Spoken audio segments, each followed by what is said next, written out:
सांसद सतनाम संधू ने राज सभा दे विच फसली विभिन्नता दा मुद्दा चुक्या। पीयू लुधियाना दे विच मोटे अनाज उत्ते रिसर्च सेंटर खोलण दी मंग उन्हां वल्लों कीती गई है। तां पीयू दे विच गुरु नानक देव जी दे नाम उत्ते रिसर्च सेंटर खोलण दी मंग कीती गई है।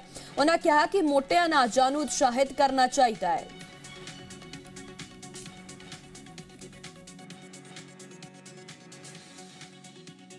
चेयरमैन साहब, मैं आभारी हूँ माननीय मंत्री महोदय का कि जब पंजाब की बात आती है तो ये पंजाब की संवेदनशीलता को समझते हैं और किसानों के बारे में बहुत ही सम्मान से बात करते हैं।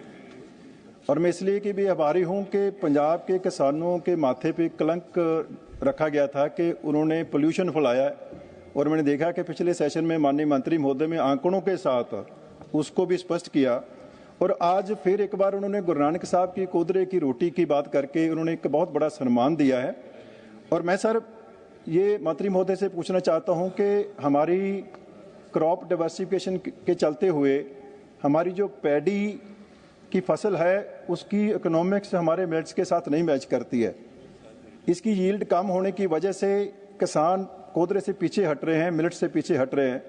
तो मैं माननीय मंत्री महोदय से पूछना चाहूँगा कि क्या हाई यील्ड वैरायटीज़ की रिसर्च के लिए पंजाब एग्रीकल्चर यूनिवर्सिटी, जिसने ग्रीन रेवोल्यूशन के लिए बहुत सारा काम किया है, आज भी बहुत अच्छी वैरायटीज़ वो निकाल रही है, क्या वहाँ गुरु नानक साहब जिन्होंने सबसे पहले बात की थी 15वीं सेंचुरी में मिलेट्स को प्रमोट करने की, उनके नाम पे कोई रिसर्च सेंटर जो मिलेट्स के लिए वहाँ पे बनाया जा सकता है, जहाँ हाई यील्ड वैरायटीज़ को बढ़ाने के लिए कुछ कार्य किए जा सकते हैं? मैं माननीय प्रधानमंत्री श्री नरेंद्र मोदी जी का हृदय से आभार व्यक्त करना चाहता हूँ, जिन्होंने इंटरनेशनल ईयर्स ऑफ मिलेट्स के साथ मिलेट्स मिशन और किसानों की आय बढ़ाने के लिए कई ट्रांसफॉर्मेटिव स्टेप्स उठाए हैं।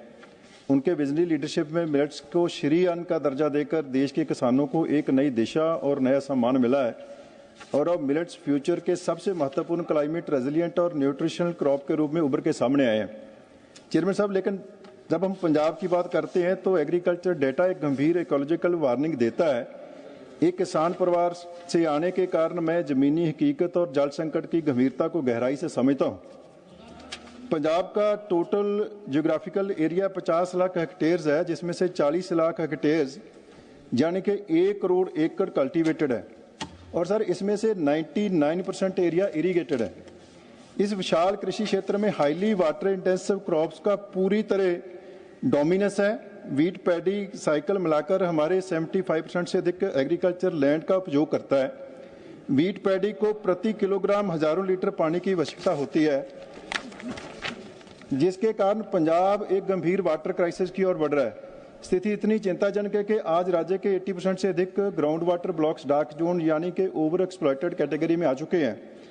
पंजाब के वाटर टेबल को बचाने और प्राइम मिनिस्टर साहब के श्री अन्न विजन को अनुरूप आगे बढ़ाने के लिए क्या माननीय कृषि मंत्री ये बताने की कृपा करेंगे कि सरकार क्रॉप डाइवर्सिफिकेशन को बढ़ावा देने के लिए और विशेषकर मिलेट्स जैसे कम पानी वाली फसलों के क्रॉप डाइवर्सिफिकेशन के लिए क्या कदम उठा रही है?